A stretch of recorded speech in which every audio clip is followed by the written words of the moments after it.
അങ്ങനെ മധ്യപ്രദേശിൽ നിന്ന് അടുത്ത മഹാരാഷ്ട്രയിലേക്കുള്ള പോക്കാണ്. മഹാരാഷ്ട്രയിലെ ശരിക്കും പറഞ്ഞാൽ തിരുവനന്തപുരത്തേക്കുള്ള പോക്കാണ്. ഇനി അടുത്ത സ്റ്റേറ്റിലായിരിക്കും നമ്മുടെ സ്റ്റേ. അതുകൊണ്ട് ഞാൻ അങ്ങനെ പറഞ്ഞു എന്നേ ഉള്ളൂ കേട്ടോ. അങ്ങനെ ചായ കുടിക്കാനായിട്ടൊരു കടയിൽ കയറിയപ്പോൾ ഒരു പപ്പിക്കുട്ടീനെ ഇങ്ങനെ കെട്ടിയിട്ടിരിക്കുന്നു. വേദ പിന്നെ അതിനോട് പോയിട്ടോ കളി.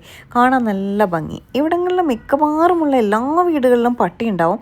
പട്ടി എന്ന് പറഞ്ഞാൽ എന്ത് ഭംഗിയുള്ള പട്ടിയാണെന്നറിയാം. നല്ല സൈസും ഉണ്ടാവും കേട്ടോ.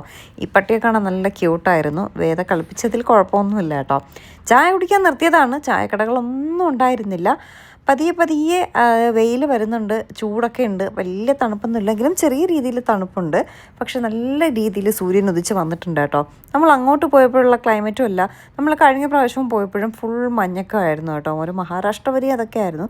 പക്ഷേ ഇന്നലെ ഉത്തർപ്രദേശിലും ഒക്കെ ഇതേ അവസ്ഥയായിരുന്നു. വെയിലൊക്കെ ആയിരുന്നു, ചെറിയ രീതിയിൽ തണുപ്പുണ്ടായിരുന്നു. ഇന്നിപ്പോൾ തണുപ്പുമില്ല കേട്ടോ. നല്ല കാര്യമായിട്ട് സൂര്യൻ ഉദിച്ച് നിൽപ്പുണ്ട്. ആ സൂര്യൻ്റെ വെയിൽ കൊണ്ട് നല്ല ചൂടുണ്ട് കേട്ടോ. അങ്ങനെ കുറേ ദൂരം പോയപ്പോഴേക്കും നമ്മളൊരു കടയെന്നൊന്നും പറയാൻ പറ്റില്ല, ധാബയിൽ കയറിയിട്ട് റൊട്ടിയും പിന്നെ സേവ് ടമാട്ടർ എന്ന് പറഞ്ഞൊരു കറിയും വാങ്ങിച്ചു കേട്ടോ. കഴിഞ്ഞ പ്രാവശ്യം നമ്മൾ പോയപ്പോഴേക്കും നോർത്തിൽ ഈ സേവ് ടമാട്ടർ വാങ്ങിയപ്പോൾ നല്ല ടേസ്റ്റ് ഉണ്ടായിരുന്നു. ആ പ്രതീക്ഷയിലാണ് ഇന്നിപ്പോൾ സേവ് ടമാട്ടർ ഓർഡർ ചെയ്തത്. എവിടെ ഒട്ടും കൊള്ളില്ലായിരുന്നു, കാണാൻ പോലും ഒരു ഭംഗി ഉണ്ടായിരുന്നില്ല കേട്ടോ. പിന്നെ ഉള്ളതാവട്ടെ എന്ന് പറഞ്ഞ് അതൊക്കെ വാങ്ങി കഴിച്ചുകൊണ്ട് നേരെ ഫ്രണ്ടിലോട്ടേക്ക് പോയി. അപ്പോഴേക്കും മിഡ് വേ സ്ട്രീറ്റ് എന്ന് പറഞ്ഞൊരു തിരക്കുള്ള കട കണ്ട് കേട്ടോ. ധാബയില്ല, വേറൊരു കട. ധാബയിൽ നിന്ന് മോക്ഷം കിട്ടിയല്ലോ എന്ന് പറഞ്ഞ് അവിടെ കയറിയപ്പോൾ തമ്മിൽ ഭേദം തൊമ്മനെന്ന് പറയും പോലെ ധാബ തന്നെയായിരുന്നു ഭേദം കേട്ടോ. അവിടുത്തെ നൂഡിൽസ് ഒന്നും ഒരു കാശിന് കൊള്ളില്ലായിരുന്നു. പിന്നെ കുറച്ച് സ്നാക്സ് ഒക്കെ അവിടെ ഉണ്ടായിരുന്നു, അതെല്ലാം വാങ്ങിച്ച് കൂട്ടി കേട്ടോ.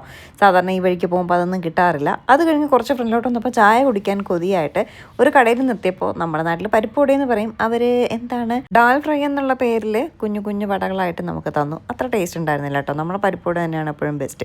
അത് കഴിഞ്ഞ് നമ്മുടെ വാട്ടർ ചെസ്നട്ട് അവിടെ ഇരിക്കുന്നത് കണ്ടു. അത് ഞാൻ വീട്ടിലത്തേക്ക് കുറച്ച് പാഴ്സൽ വാങ്ങി കേട്ടോ. നമ്മളെവിടെയും കിട്ടാത്ത സാധനമല്ലേ, ഒന്ന് ടേസ്റ്റ് ചെയ്യട്ടെ എന്ന് എഴുതി വാങ്ങിയതാണ്.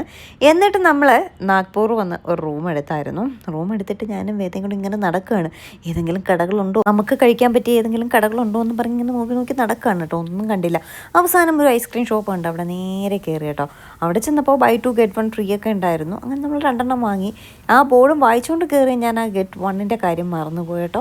എന്നിട്ട് നമ്മൾ കഴിച്ചുകൊണ്ടിരുന്നപ്പോൾ അവർ ചോദിച്ചു ബൈ 2 get 1 ഫ്രീ ഉണ്ട്, വേണമെന്ന് ചോദിച്ചു. ആ വേണമെന്ന് പറഞ്ഞു. പൈസ പേയ്മെൻറ്റ് ചെയ്തപ്പോഴേക്കും പറയുകയാണ്, അയ്യോ പേയ്മെൻറ്റ് ചെയ്യുന്നതിന് മുന്നേ വേണം ബൈ 2 get 1 വാങ്ങേണ്ടതെന്ന്. അതെന്താണ് അവർ പറഞ്ഞതെന്ന് എനിക്കൊന്നും മനസ്സിലായില്ല. എന്തായാലും ബൈ 2 get 1 ഫ്രീ കിട്ടിയിട്ടുണ്ടായിരുന്നില്ല.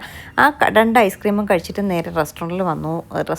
ഹോട്ടലിൽ വന്നു. അവിടുത്തെ റെസ്റ്റോറൻറ്റിൽ കയറി വെറൈറ്റി ആയിട്ട് കോൺ ഫ്രൈയും നമ്മുടെ വെജിറ്റബിൾ മഞ്ചൂരിയൻ എന്തൊക്കെയോ അതും റൊട്ടിയൊക്കെ വാങ്ങിച്ച് ഇന്നത്തെ ദിവസം അങ്ങനെ അങ്ങ് കഴിച്ചു കൂട്ടി കേട്ടോ. ഇനി നാളെ